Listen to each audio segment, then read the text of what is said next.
The Secrets of Star Trek is brought to you by the StarQuest Production Network and is made possible by our many generous patrons. If you'd like to support the podcast, please visit sqpn.com/give. You're listening to The Secrets of Star Trek, Episode 54. Captain to bridge. Spock here. Make it so. Surrender is not an option. Attention crew of the Enterprise, this is James Kirk. We are all explorers, driven to know what's over the horizon, what's beyond our own shores. We would have helped you get home if you had asked. That's who Starfleet is.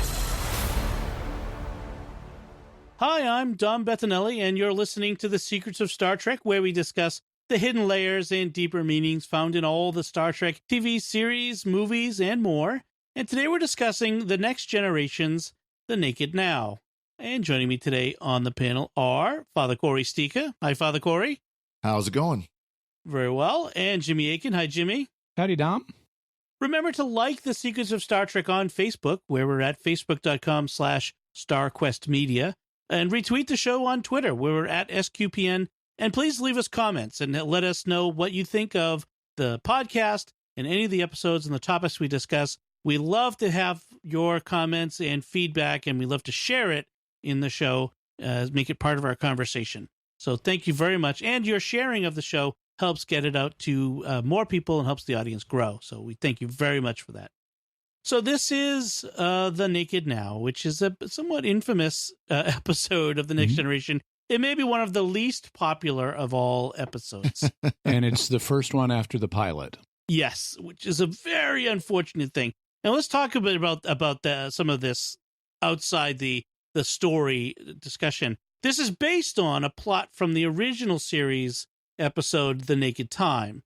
And it really is almost a remake of that episode. At least 90% of it is. Which is interesting, given Roddenberry's initial, when he's coming up with The Next Generation, was we're going to be very distinct from the original series.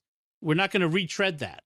So then the second episode is going right back to the original series. Yeah. Yeah, and they got a lot of criticism for that, because right out of the gate, fans said, is this just going to remake original series episodes? Right. And they actually took a pretty big hit about that. Also, if you notice the script, the writer is credited as J. Michael Bingham. And you might want to go, who is J. Michael Bingham? Where have I not seen that name before? And the answer is anywhere, because it's a pseudonym. The script was actually written by D.C. Fontana, who was one of the major writers and script editors from the original series. She was considered very good. She wrote a lot of great stuff. She, for example, wrote the animated series episode that dealt with Spock's childhood.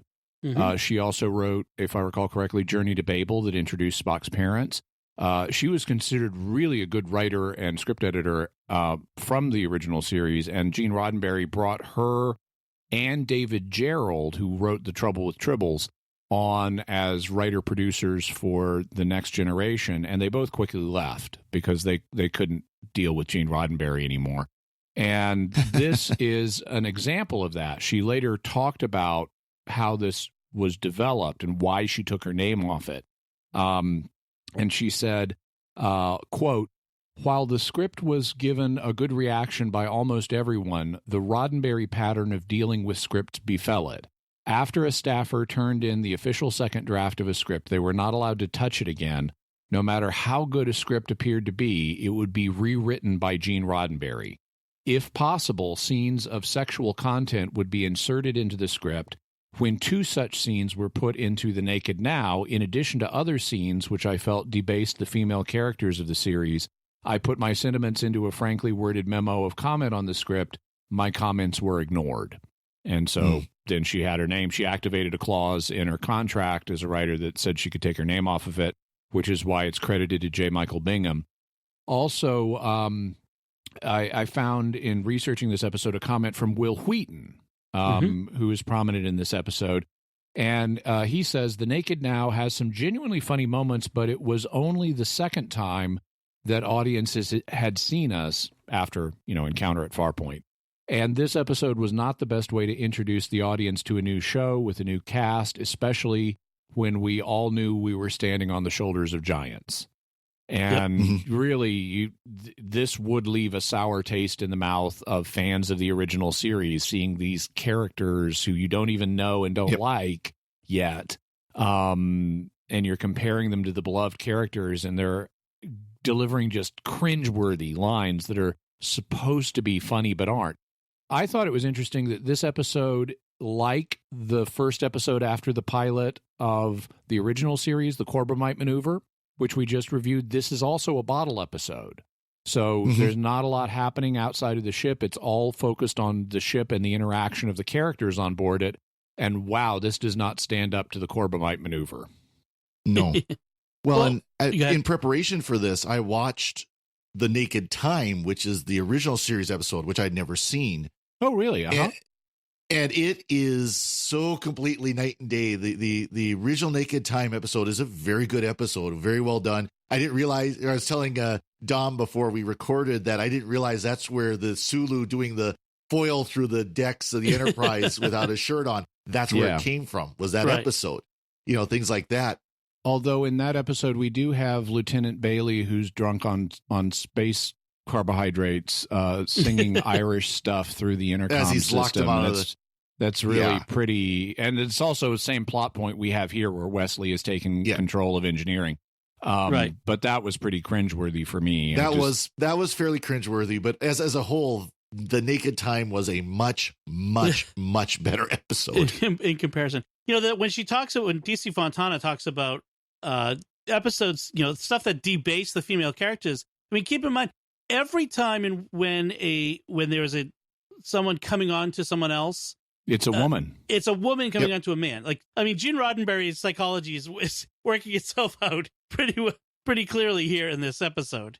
Yeah, and this is not the only time. If you go back and you watch the episodes of like Genesis, the pilots for Genesis 2 and Planet Earth, these were things that Gene Roddenberry made after Star Trek. And they were actually kind of going to be set in the Star Trek universe. They're just occurring at an earlier time when Earth has fallen into barbarity and they're rebuilding civilization that leads up to the Federation. But you watch those pilots and it's like, I do not need to know this much about Gene Roddenberry's fantasy life. Because you have like men being sold into sexual slavery to women who are competing over them for the best slaves and stuff. And it's like, wow, this is too revealing. Hence the plot of Angel One, which is still coming in our future. Yeah, I mean the idea of having characters acting out of character and being amused by that works really well when you know the characters first. We don't even know these people yet, so them acting quote unquote out of character doesn't really work. It's like, this is a repulsive character. Exactly. It's like, I've only just met you, and now I know too much about you. This sort of thing. So let's talk about what happens in this episode. They rendezvous. The Enterprise is rendezvousing with this science vessel, the Tsiolkovsky, which is the ship model is the same science vessel, the Grissom, that was in The Search for Spock, which they had just made. So they have that same one, and they have this. It's named after Russian rocket scientist Konstantin Tsiolkovsky. That's right, and there is a plaque that they encounter where the name of the ship, the ship dedication plaque, just off the bridge, is in Cyrillic, which is a nice touch. Right. Although it does reference the fact that it was built in the Soviet Union, which by that point in our timeline had not existed for several hundred years. Yeah, it is interesting though, because this aired in 1987, which was still, it was the waning years of the Cold War, but things were still, kind of. We were 2 years away from the Berlin Wall falling. Yeah. Yeah, because it was a couple more years before that all settled out. So it was kind of an interesting choice. Yeah. Star Trek always was trying to look forward to that time when we were no longer having a Cold War and all that sort of stuff. Yeah, but we all know that, by this point in the future, it's really going to be the Russian Federation. That's right. Yeah. With Putin, still a disembodied head of Putin running everything. Wait, that's Futurama. No. Yeah, exactly. So they hail the Tsiolkovsky and they hear a seductive woman's voice, and then someone blows out an escape hatch and does everybody in. Oh, and what a stinker of a line Data gets when they do that. Captain, what we have just heard is impossible. I believe the last sound we heard was an emergency hatch being blown. And it's like, I don't know if you know what the word impossible means. Right. But this early Data is pedantic to an extreme in these early episodes. Later on, when Riker says, "Yeah, they were sucked into space," and Data has to correct him to say that is a common misconception. It was that they were actually blown into space, not sucked. And Riker's like, okay, whatever. Like they're dead. I will say, Data is probably maybe the only character who was improved when he was under the influence of the illness. Yes. Yeah, Data is actually funny. Yeah. The incidentally, the bit about being blown out rather than sucked out, actually that's something that we have a much better grasp on now 40 years later than we did, or 30 whatever years later than we did as a culture when compared to when this episode aired. I remember back then you would have people talking about being sucked out into space, and you don't have that anymore. You do have much more of a sense, no, it's the air pressure blowing people out into space in an explosive decompression. So I think this line actually kind of started the education of sci-fi culture on this point. It's also famous, the line is, for Data using a contraction here. He says, "Correction, sir, that's blown out." Yes. And as they later make a point of Data doesn't use contractions, but this is a slip.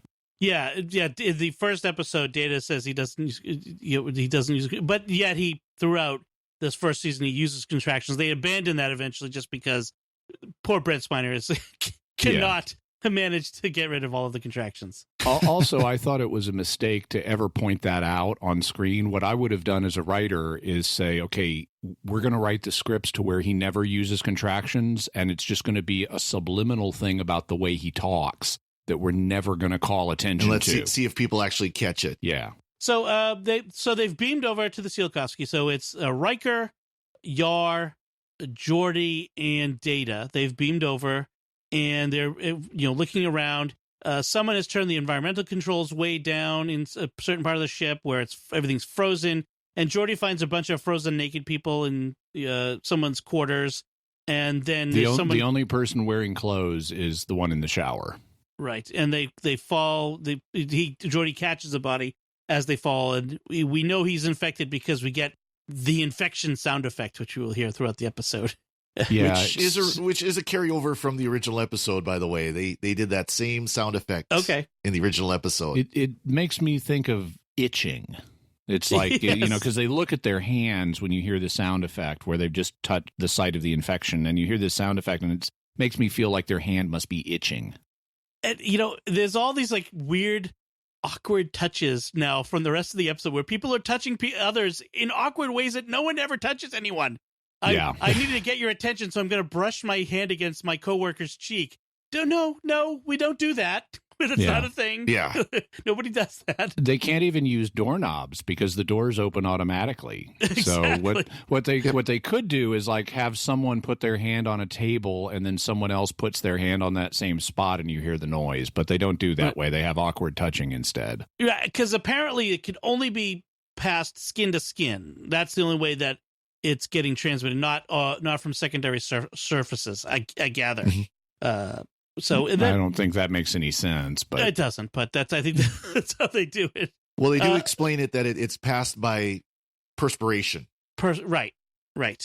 So Geordi's taken back to sickbay. That because of this, they put extra precautions into effect. The transporter, biofilter, maximum decontamination. Which why wouldn't you do that every time? But okay, never mind. And Geordi starts acting weird in sickbay. He's perspiring and he kind of snaps at people and tells bad jokes. Right. And then Riker pulls. I love this one. Data aside says, "I remember reading somewhere something about someone taking a shower in their clothing. Can you Google that for me?" Yeah. which actually this would be a really great. This might be where the Riker Google stuff Twitter account comes from. But it's like, of course, the funny part is, we think of, you look something up on Google and it's there, I know. This is going to take later. 4 hours, sir. It's like, Data, you can't just Google showering in clothing and see what comes up. But in the whole history of not just humanity, but of all the civilizations they've encountered, the idea of like someone taking a shower in their clothes. I mean, I've seen lots of movies where people, have to shower in their clothes because they're contaminated, or they were passed out and we need to wake them up, and all kinds of other things. Like, it's just the idea of such a vague notion that he throws at him. Like, are you kidding me? Anyway, so he asked Data to Google it. The other thing that makes me wonder is, why isn't Geordi in isolation? And they're approaching him in, isolation hazard suits. If we're thinking there's a possible source of contagion, right? And is Dr. Crusher the only person on the medical staff? Because she leaves him alone for a minute, and he gets up, takes off his comm badge, and walks out and starts wandering the ship, infecting everyone. It must have been, it must be light duty day or something. Right. But I think in all of this, I don't think we see more than maybe one nurse at some point for all this 1,000 people on board. So this is early. Again, they're still trying to figure out how things work here. They do have really lax containment protocols, though. I had multiple notes on that. Everyone is acting like this disease must be bloodborne or something, that you're not going to get it by contact. It's not borne by air. They kind of sort of try to explain the reason they're all being so lax about it. Crusher, because of all the maximum decontamination and the very superficial scans that actually should show an alcohol-like molecule is affecting Geordi's brain. She says that everything's come up negative, and so she thinks there's no chance of a disease, and they have to look at other explanations like insanity or emotional upset. Upset.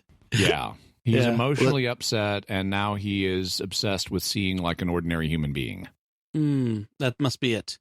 So Geordi... That was just so they could throw Troy into the episode. Right. At least we didn't have lots of her I'm feeling things. I mean, we had a few instances. He feels drunk, but that's coming up. Geordi wanders around, infects Wesley, who's playing with his new tractor beam, and this amazing device that allows him to simulate Picard's voice. Wow, the 24th century is amazing. That were just recordings of his voice. It was not a speech synthesizer. This is just re-edited loops of what he said over the intercom. Wow, heck, isn't that amazing? Heck, we're synthesizing people's voices now in the 21st century. So, meanwhile, so Tasha finally tracks down Geordi. He's hanging out in the briefing room, wondering about being able to see. And instead of taking him to sickbay like she's been ordered to do, she humors his fevered ramblings. I'm here, Geordi. All right, Geordi, I'm here for you. No, he's sick. Take him to sickbay. Helping you is more important. And no, helping him is taking him to sickbay. Exactly. Right. So meanwhile, Data manages to Google up that the Enterprise of the Kirk's era had this encounter with the same polyjuice molecules or whatever. Only after Riker goes, oh yeah, that's right. As we were studying like previous starships named Enterprise, that's what it was. Right. Yeah. So apparently, the varying gravity of a collapsing planet or star acts on water molecules to make them act in the brain like alcohol. Okay. They did explain that. Well, it strips carbon from the body. Right. Which, of course, alcohol is carbon, hydrogen, and oxygen. So that would kind of sort of possibly make sense, I guess. Yeah. There's weird. If I want to know if it's the gravity fluctuations from the star or in the planet in the previous episode, or the star in this case that's doing it. Why do you need it transmitted person to person? Why isn't it just happening to people? Right. It's like, why do you need a patient zero to get this? It should be happening in lots of people all at once. Why is it just these two situations? What about in other high gravity situations? I mean, this should be more common than it is. Well, the other thing that gets me is, how can Picard be so sure at this point that this is the same thing? Oh, we've discovered it. This is it. We've just found a cure, Doctor. Synthesize this and cure everybody. Like, why is he so sure that this is the same thing. It doesn't make any sense. Yeah. So Troy finds Tasha in her quarters trying on her clothes. Playing dress up with someone else's clothes. And then she starts prowling the halls all seductive-like. And then... By the way, notice when Tasha says, or when Troy says to Tasha, "This one isn't for you," she's like, "Oh, well, the ship's stores will have what I want." And it's like, yes, thank you, stores on the ship, which were also referred to back in the original series, just like the charge it to my account in Encounter at Farpoint. We do have some kind of commercial activity happening. In a nautical sense, ship's stores is just could mean ship storage. Yeah. Storage. Yeah. But even in that case, they have replicators. Like they would just replicate the clothing. That's one thing the Orville does such a good job of. They need something, they go to a replicator room where it's produced. Actually, that happens in it does in eventually Star Trek show up too. on Star Trek on Next Generation, yes. Yeah. But not at this point yet. Not at this point. But in this is like personal items that you like, and Uhura in the original series is talking about perfume in the ship store. Yep. So these are like luxury items that are there that I assume aren't just distributed. Yes, that's right. One thing that's interesting in this first season is that there is no one chief engineer. In fact, there's this rotating cast of chief engineers we get until Geordi is made chief engineer in the second season. Geordi is the helm officer in this first season. In this season, there are 4 chief engineers. Sarah McDougal is the one we meet in this episode. The other 3 are Argyle, Logan, and Lynch. Yeah, you could detect a theme going in some of those, right? Argyle, McDougal.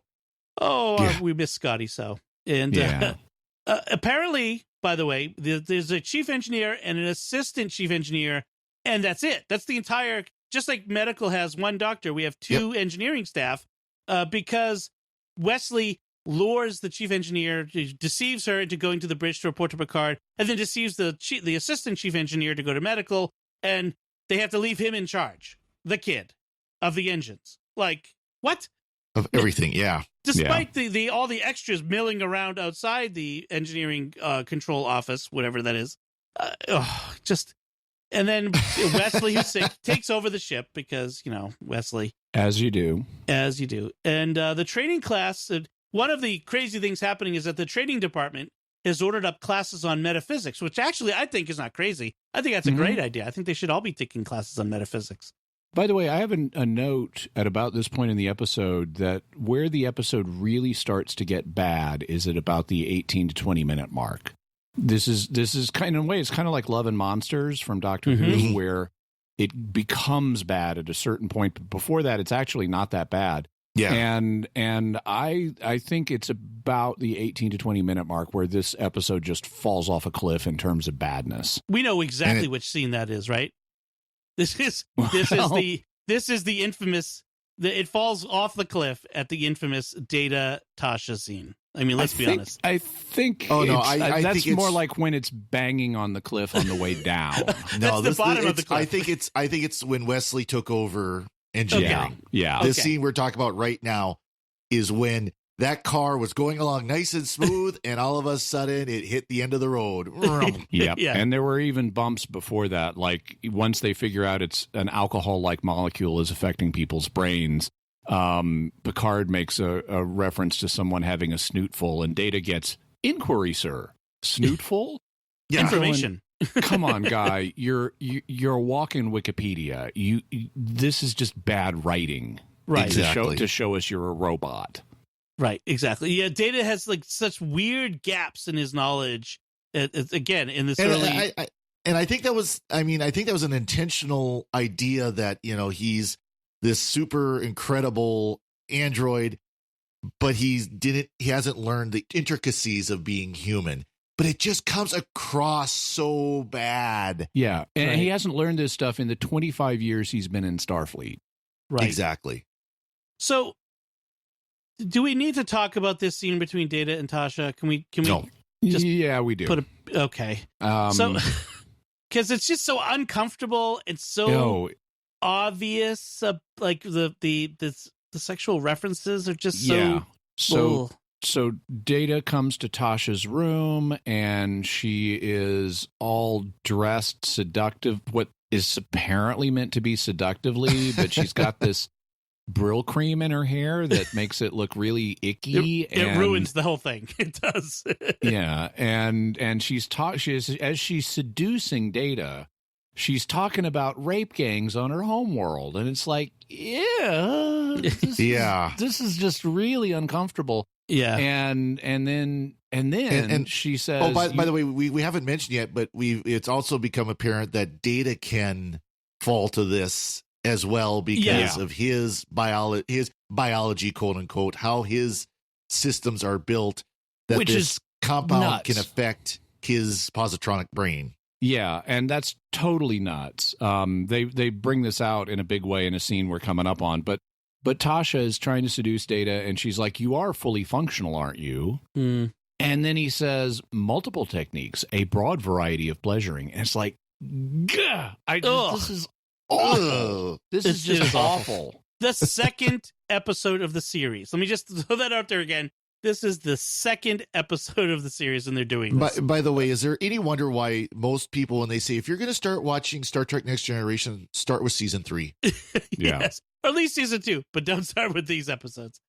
So they go off. And the interesting thing is this encounter between Data and Tasha has resonance throughout the entire series. I mean, they actually make, they make something out of this where Data has an emotional connection to Tasha for the rest of his time as a character in Star Trek, which is interesting.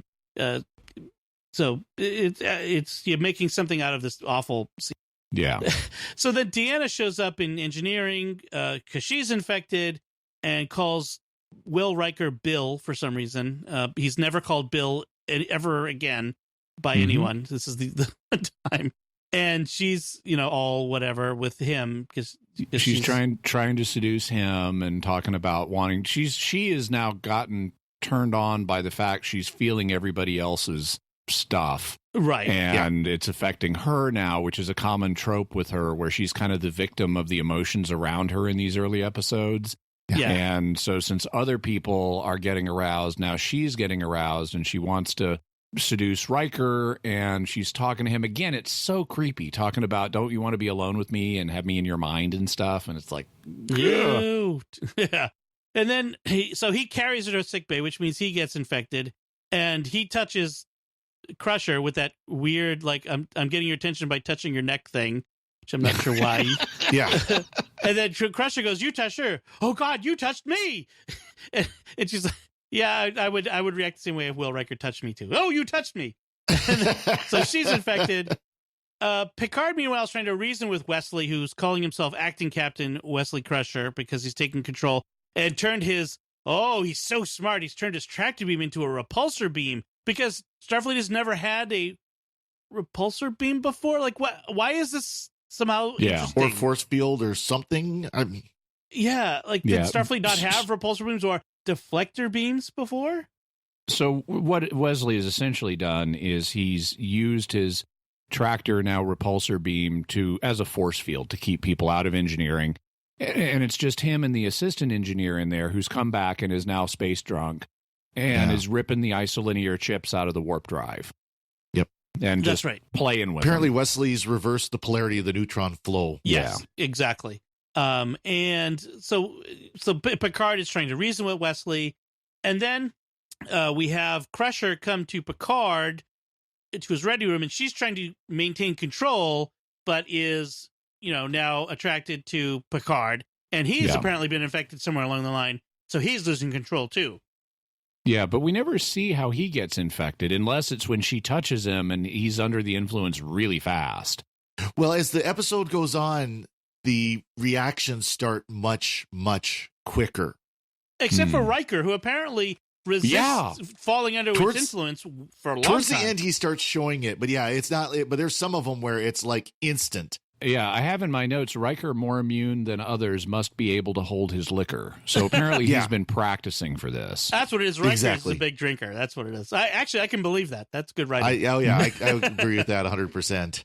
So, of course, the plot isn't just that they're drunk and need to be saved from their space drunkenness. The star's going to blow. The star's going to blow, and they need to get out of there in a split second when it does. And of course, Wesley has caused the ship's engines to be turned off. And so the star ejects its corona, but the engines are offline, and drunk Data has to be sent down to engineering to replace the control chips. Instead of in hours that a normal person would take, it will take him 14 minutes, which still is not enough time. I do like the line where he's sitting on the floor and he's putting the chips back in quickly. And Riker says, "You're going to make it in time, right?" And he says, "No, this task will require slightly more time than we have." But he keeps going. He's still doing it. Yeah. And of course, by the way, I got to at this juncture, I got to tell a story on myself, because early on in my apologetics career, I got a lot of I don't know why, but I got a lot of robot comparisons. People would refer to me as famous or as Robo-Catholic or as robots of some kind. I got a reference to the Terminator once, and also to Data. And I was once at the Old Catholic Answers office, and I was organizing the library, and I was sitting on the floor, and I was filing books like these isolinear chips. And one of my coworkers came up to me and I forget what he said, but he made some kind of wisecrack about what I was doing. And I said, actually, is the fact I was sitting on the floor. And I said, actually, this is essential to the task I'm performing right now. And he said, "Jimmy, that is so Data." And that's why they call you Robo-Catholic. So as will become very clear in the seasons that we will have Wesley Crusher, Wesley saves the day, because Starfleet trained crew members are not enough if you don't have a Wesley Crusher to use his invention to save them. And again, of course, I'll repeat. The engineers think they have to completely rewire the ship, and he's like, "Oh no, I'll hit these 5 buttons on the console and drag over here." He's dragging and dropping things and solve. Can't you rewire that in your head instead of having to come up with a diagram? But again, does Starfleet not have deflector beams? Well, so they should have had all this pre-programmed in. But I actually kind of like the line about why not just see it in your head, because people do have differences in terms of how they conceptualize things. Yeah. I've noticed this. In fact, it's recently come to my attention. I was at a meeting of fellow dance callers, and one of the callers had been talking about how her visual spatial abilities are not what she would want. And I said, "Well, clearly you're a great dancer. I mean, I'm sure you're visualizing where you need to be on the floor." And she said she wasn't. And I realized I see choreography in my head in a way that other callers don't necessarily see. And so that line with Wesley kind of resonated for me a little bit. Yeah, I mean, we other people who are somewhat like prodigies of some sort often are they don't realize that other people can't see and do the things that they can do because they don't see the world in the same way. So yeah, that's not a bad line there. And paradoxically, there are people. I was reading an article recently about some of the guys at Pixar, which is a very visual medium, and this one guy in particular, I think it's more than one there, actually has the inability to visualize things. And he had like been on a meditation retreat or something and was being told for days to visualize stuff. And he finally realized, I can't. And despite that fact, he's like working in an industry that requires the externalization of visions that he can't produce internally. So he produces them externally instead. Yeah, I read that same article. I think it was, fascinating. Interesting. So Wesley has to invent deflector beam in order to save the ship.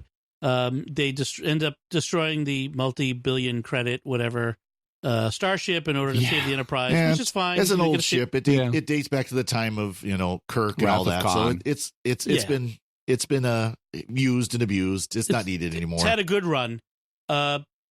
Is it make sense that a big chunk of the sun's corona is a rock? Yeah, I had that in my notes too. The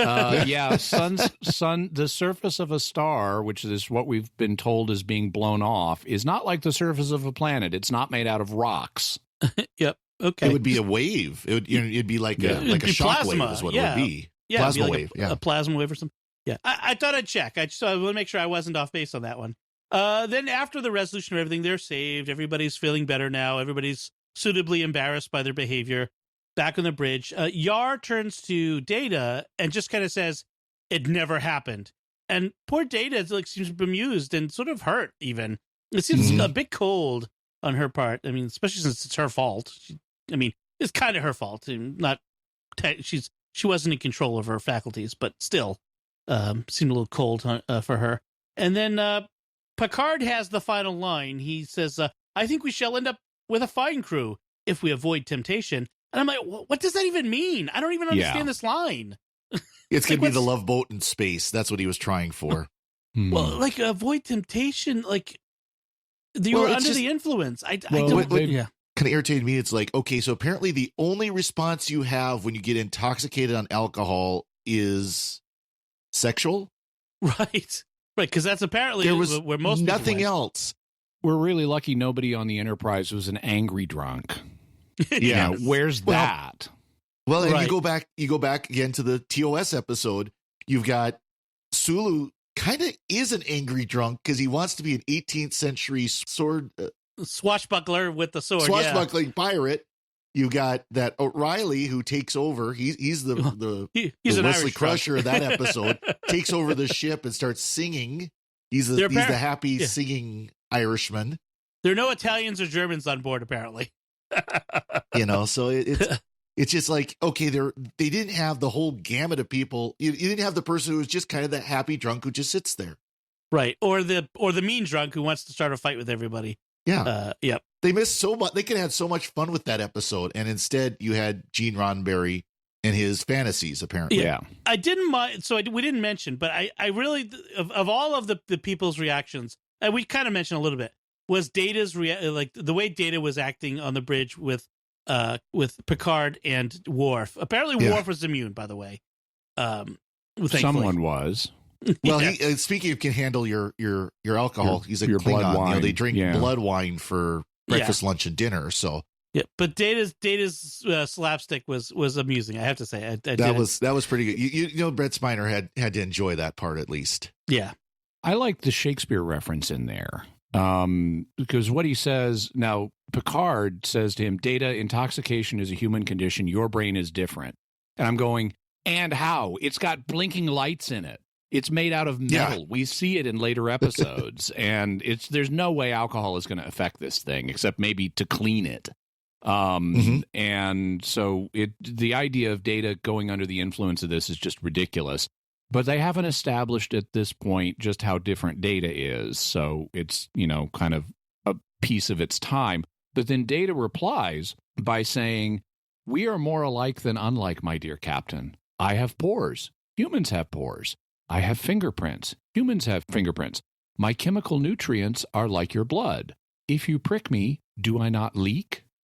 And, of course, that's a reference, like a lot of Star Trek has Shakespearean references, that's a reference to The Merchant of Venice, where Shylock, a Jewish moneylender, has the line about Jewish people, "Prick us, do we not bleed?" He's making the point about the fundamental humanity of Jewish people along with everybody else. And but because Data is a robot, it prick me, do I not leak? Yeah. Just before that was when the captain said, "Good, Data, at least you're functioning." And Data says, "Fully, Captain." Yeah. I have to admit, that did make me laugh. That my 12-year-old kind of emerged for a moment and laughed at that.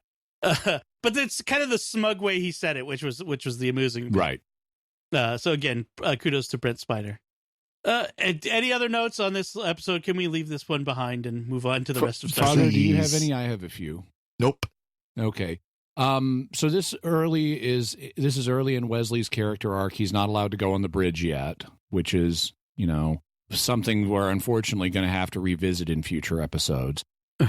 Worf has a good line where he says, "I don't understand their humor either."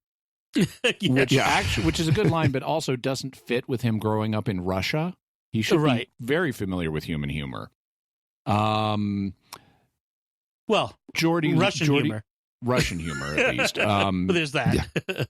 Geordi, at one point, he's moaning about his vision, And it's like, it's not fair, Doc. I've never seen a rainbow. And I just can't help wanting to sing the Reading Rainbow theme there. I don't know if he was doing Reading Rainbow at this time, but in hindsight, it's inescapable when you encounter that line. Right.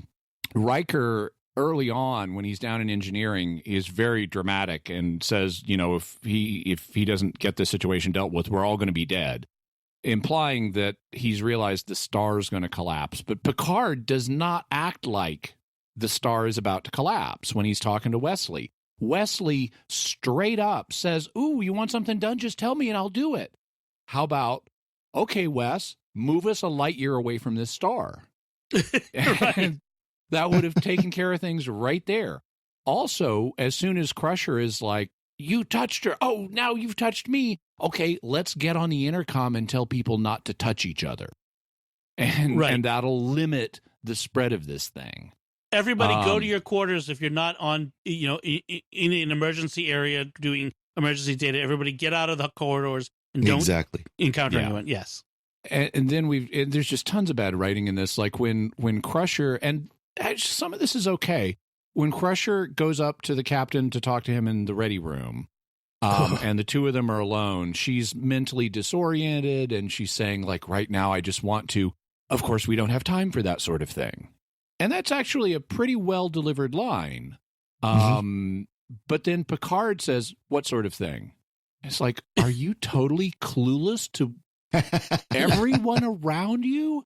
So that's just bad writing. But what I thought was that these are very unfunny things, partly due to bad writing, and in part to not knowing these characters, like you mentioned, Dom. But actually, in a lot of these scenes where the writing is atrocious, the actors are doing a pretty good job with bad writing and trying to take the edge off of it and perform it reasonably. Which really kind of makes me wonder if those were the Roddenberry lines. Oh, certainly. Yeah. These definitely are the Roddenberry. Yeah. Speaking of like Picard, whether Patrick Stewart doing a good job, when he comes into Crusher's office after he's been infected and he does that little skip through the door. Yeah, that's nice. I mean, that was funny. I had to say that's an amusing little thing. By the way, I looked up Reading Rainbow started in 1983. So he was doing Reading Rainbow. So he was doing Reading Rainbow for about 4 years by the time this started. Father, you just looked it up. It's in a book. It took me quick. It was quicker for me than Data. That didn't take you 4 hours? Come on. All right. So I think we'll put a bow on this and we'll move on from The Naked Now, and we shall never have to talk about it again until we do. It never happened. It never happened, Jimmy. After watching this episode, I wanted to ingest alcohol the traditional way and not because a star was collapsing. So Jimmy, twice now you've stolen my ideas for that my post closing statement. I was going to say that if you prick me, do I not leak? But then I said, "Oh, it never happened." That would be actually better. But I have a third line. So good. Never fear. We better just finish it up so Dom can use his line. Yes, because what is it? It's not an episode if I don't get to say it. But before we close it, I do want to thank someone. Victor Lambs, who is a listener, has volunteered to become an audio editor for StarQuest, and he's editing some of our programs in his spare time, lending us his expertise, taking the burden off of me so I can spend more time doing the other things that need to be done, preparing shows, and bringing you new shows that we have in the pipeline. We actually have some new shows coming, which I'll be very excited to reveal to you very soon. But so, Victor, thank you so much for taking on this task. We really do appreciate it. Yeah. And I also want to thank our patrons who make it possible for us to create the Secrets of Star Trek, including this week Scott H., Laurent S., Dan F., Cameron C., and Paul J. Their generous donations at sqpn.com/give make it possible for us to create the Secrets of Star Trek and all the shows at StarQuest. And really is make it possible, folks. I mean, without the donations of our patrons, none of these shows would happen. And you can join them and help make these shows continue to happen by visiting sqpn.com/give. So that's it from us. What did you think of The Naked Now. Are we wrong? Or is this perhaps the worst episode of The Next Generation? Or do you love it? I mean, there's someone out there for everybody, and there's someone out there for every episode. Maybe we're wrong, and you like this. Tell us how we're wrong. Let us know by going to sqpn.com/Trek or the SQPN Facebook page and leave us some feedback. Or you can send us an email to trek@sqpn.com. We'll be back next time when we'll be discussing the Deep Space Nine episode, Past Prologue, which is the introduction of Garrick as the character. Until then, Jimmy Akin, thank you for joining me and sharing the secrets of Star Trek. Thank you, Dom, and live long and prosper. Father Corey Stika, thank you as well. Thank you, Dom. And once again, I'm Dom Bettinelli. Thank you for listening to the Secrets of Star Trek on StarQuest. And remember, so you mean I'm drunk? I feel strange, but also good.